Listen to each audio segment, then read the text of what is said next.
Doctor Yunus যেদিন এয়ারপোর্টে আসে, আমি যদি যেতে পারতাম, রাজনৈতিক নেতা হইতাম, আমি তাকে ফুলের মালাটা দিতাম। বিশ্বের দরবার থেকে যে একটি উপাধি ছিনিয়ে এনেছে বাংলাদেশের জন্য, এটাই তো আমাদের সবচেয়ে বেশি।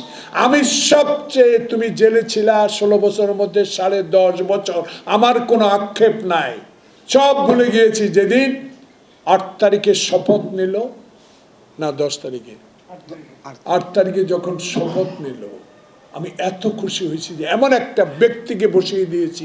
বাংলাদেশে আর কোনো ফ্যাসিস্ট থাকবে না, কোনো বিভেদ থাকবে না, ভারসাম্যহীনতা থাকবে না, বিভেদ থাকবে না। বাংলাদেশে এমন একটি ঐক্য সৃষ্টি হবে যে ঐক্যের মধ্যে দিয়ে বাংলাদেশের তরুণ সমাজ, যারা রক্ত দিয়ে বাংলাদেশে এই 5 আগস্ট সৃষ্টি করেছে, সকল দল মিলিয়ে একটা ঐক্য করব। কার নেতৃত্বে? ডক্টর ইউনূসের নেতৃত্বে। সে ঐক্যটা বিনষ্ট করা হইল কেন, হচ্ছে কেন, কার প্রলোভনে, কার কান কোথায়? বাংলাদেশের 9.5 মাস অতিবাহিত হলো, এখনো সংস্কার সংস্কার সংস্কার সংস্কার। শাহাবুদ্দিন নির্বাচন কমিশন সংস্কার করে আইন শৃঙ্খলা পুনর্গঠন করে নির্বাচন দিয়ে দিয়েছিল। সেখানে বাংলাদেশে রশি টানিয়ে ভোট করার পর বাংলাদেশে জিয়ার আদর্শের দল বিএনপি, বেগম খালেদা জিয়া প্রধানমন্ত্রী হয়েছে। আজকে আপনিও পারতেন। শুধু নির্বাচন কমিশনটা হওয়ার পরে সকল দলকে নিয়ে যারা রাস্তায় ছিল, যারা গণতন্ত্রের জন্য লড়াই করেছে, যারা গণতন্ত্রের কথা বলেছে, যারা সংবাদপত্রের স্বাধীনতার কথা বলেছে, যারা ফ্যাসিস্টের বিরুদ্ধে কথা বলেছে, যারা লুটের বিরুদ্ধে কথা বলেছে, যারা সিন্ডিকেটের বিরুদ্ধে কথা বলেছে, যারা আইন শৃঙ্খলা রক্ষার কথা বলেছে, যারা দ্রব্যমূল্যের ঊর্ধ্বগতি রোধে দাবি পেশ করার পর গুলি খেয়েছে, জেলে গেছে, তাদেরকে নিয়ে আপনি দেশে একটি নির্বাচন দিয়ে দিতে পারেন।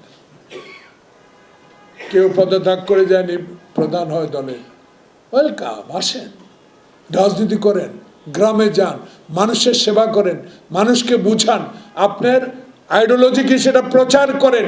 আইডিওলজি প্রচার না হতে এখনো ঢাকা শহরে বসে বসে বিএনপির মতো একটা আটলান্টিক মহাসাগরের মতো দল, যেই দল কয়েকবার ক্ষমতায় ছিল, যেই দলের নেতা বাংলাদেশের স্বাধীনতা ঘোষণা না করলে সেদিন শেখ মুজিব স্বাধীনতা ঘোষণা করতেন না, পাকিস্তানের প্রধানমন্ত্রী হইতেন, আর তার সমালোচনা করে বসে আছেন আপনারা।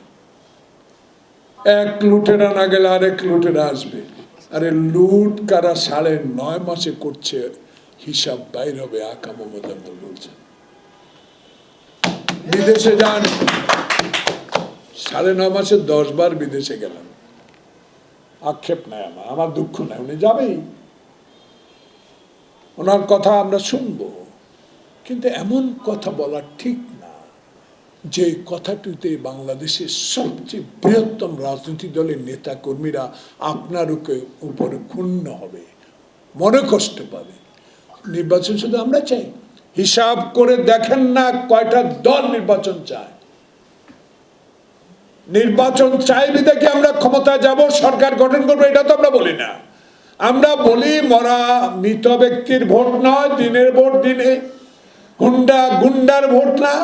আমরা এমন ভোট চাই যে ভোটে রাজনৈতিক অধিকার, গণতন্ত্র প্রতিষ্ঠার, ভোটাধিকার প্রতিষ্ঠার আন্দোলনে যেই সকল দল অংশগ্রহণ করেছে সেই সকল দলই একটি সুষ্ঠু নির্বাচনে সরকারে যাবে, সরকার গঠন করবে, তখনই সিদ্ধান্ত নেবে দেশে করিডোর দিব কি, বন্দর দিব কি, সচিবালয় অধ্যাদেশ জারি করব কি, সেগুলো তাদের বিষয়।